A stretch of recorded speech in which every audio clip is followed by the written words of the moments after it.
Hello students. आज हम करेंगे सिक्स सेमेस्टर के मैप के बारे में डिस्कस। सिक्स सेमेस्टर के अंदर दो ऑप्शन है। पहला ऑप्शन है आधुनिक विश्व और दूसरा ऑप्शन है आधुनिक यूरोप। आधुनिक विश्व और आधुनिक यूरोप में दोनों ही मैप आते हैं प्रथम विश्व युद्ध के केंद्र और द्वितीय विश्व युद्ध के केंद्र।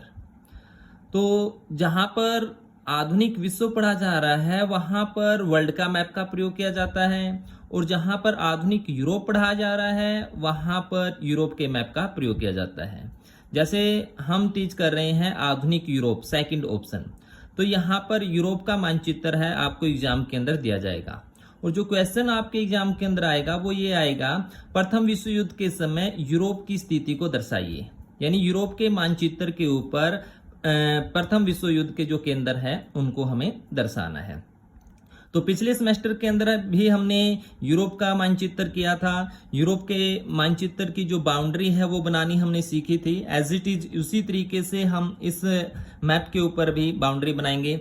जैसे सबसे पहले हमें पुर्तगाल की बाउंड्री बनानी है। यहाँ से ये लाइन ली और इसके यहाँ से इस पॉइंट से इसको मिला दिया, ये हो गया हमारा पुर्तगाल। उसके बाद आता है हमारा स्पेन। ये वाला जो पॉइंट है और इस पॉइंट को इससे मिलाना है, थोड़ा सा इस तरीके से करके, ये हो गया हमारा स्पेन। अब उसके बाद ये इटली, इसकी जो बाउंड्री है अनकम्प्लीट है। यहाँ से थोड़ा इस तरीके से हम ऊपर की तरफ लेके गए, यहाँ से इधर से, और इसको इस तरीके से मिला दिया, ये हो गया हमारा इटली। इटली के जस्ट ऊपर इस तरीके से ये हो गया हमारा स्विट्जरलैंड। अब उसके बाद जो इंग्लैंड का ये सिरा है इसके सामने से यहाँ से, और स्विट्जरलैंड के यहाँ से इस तरीके से इसे मिला दिया, तो ये हो गया हमारा फ्रांस। जर्मनी के लिए जो हमने पहचान बताई थी, ये वाला जो पॉइंट है, पिछले सेमेस्टर के अंदर हमने ये सारी पहचान आपको बताई थी, किस तरीके से आपको इन यूरोप के ये देश हैं इनकी बाउंड्री हमें बनानी है। यहाँ से इस तरीके से जाइए और इसको मिला दीजिए, ये हो गया हमारा जर्मनी। इसका हाफ पॉइंट यहाँ से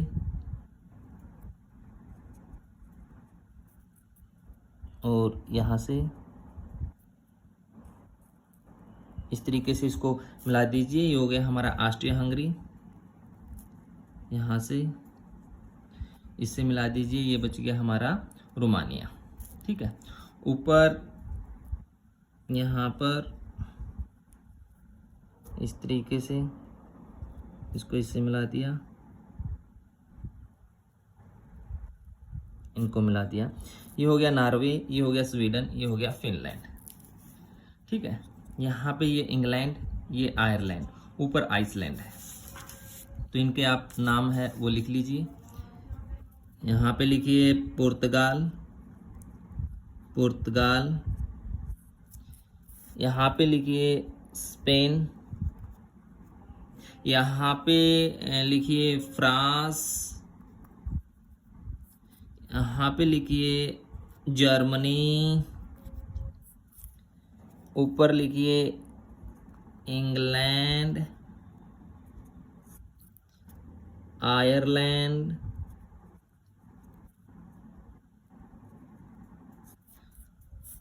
यहाँ पे लिखिए इटली, ये स्विट्जरलैंड लिख दीजिए, यहाँ पे ऑस्ट्रिया हंगरी,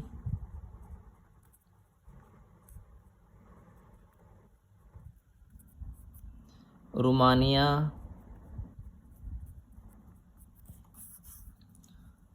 यहाँ पे नॉर्वे, स्वीडन, फिनलैंड। ये फिनलैंड की थोड़ी सी इधर से आ जाएगी, फिनलैंड।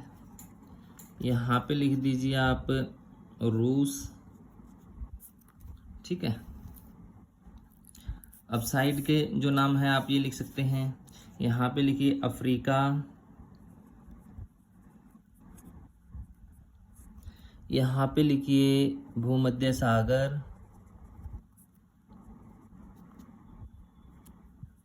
ठीक है, ये हमने ऑटोमन साम्राज्य वाला क्षेत्र छोड़ दिया है। यहाँ पे लिखिए काला सागर, ठीक है। ये एशिया वाला हिस्सा भी एक बार छोड़ दिया है, यहाँ से ही हमें लिखना है एशिया। उसके अलावा आप ऊपर लिख दीजिए आइसलैंड,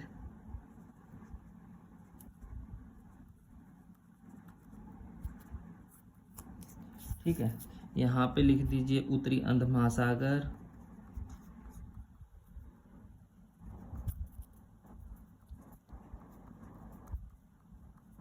ठीक है। यहाँ पे लिख दीजिए बाल्टिक सागर। और क्या बच गया है, ये केंद्र एज इट इज हमने पिछले मैप के अंदर ये सारा जो केंद्र है, ये बाउंड्री है, ये बनाई थी। अब हमें इस पर दर्शाना है कि प्रथम विश्व युद्ध के समय यूरोप की स्थिति कौन सी थी। अब प्रथम विश्व युद्ध में आपको पता है, क्लास के अंदर पढ़ा था, मित्र देश कौन से थे और धुरी राष्ट्र या केंद्रीय देश कौन से थे, उनको अलग चिन्ह के द्वारा हमें दर्शाना है। जैसे मित्र देश के लिए नाम आता है इंग्लैंड, फ्रांस, इटली, ये हो गया इंग्लैंड, इसके लिए हमने चिन्ह दर्शाया ये इंग्लैंड हो गया, ये फ्रांस,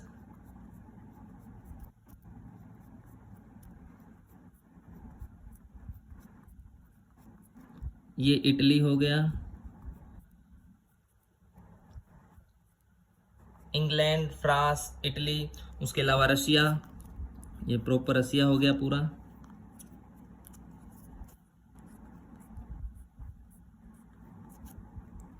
रूस जिसको हम कहते हैं, ये क्या हो गए मित्र राष्ट्र।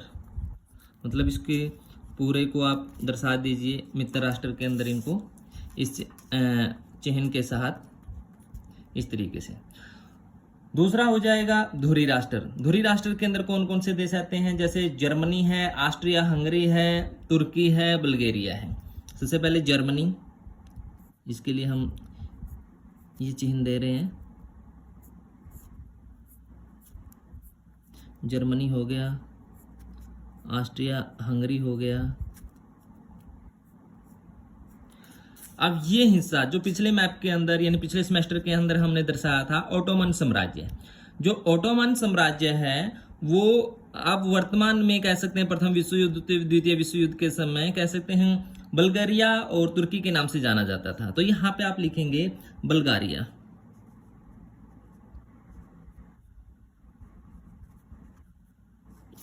और ये हिस्सा और ये इतना एशिया वाला ये हिस्सा यहां पे लिखेंगे आप तुर्की। तो इस पे चिन्ह दर्शाएंगे आप,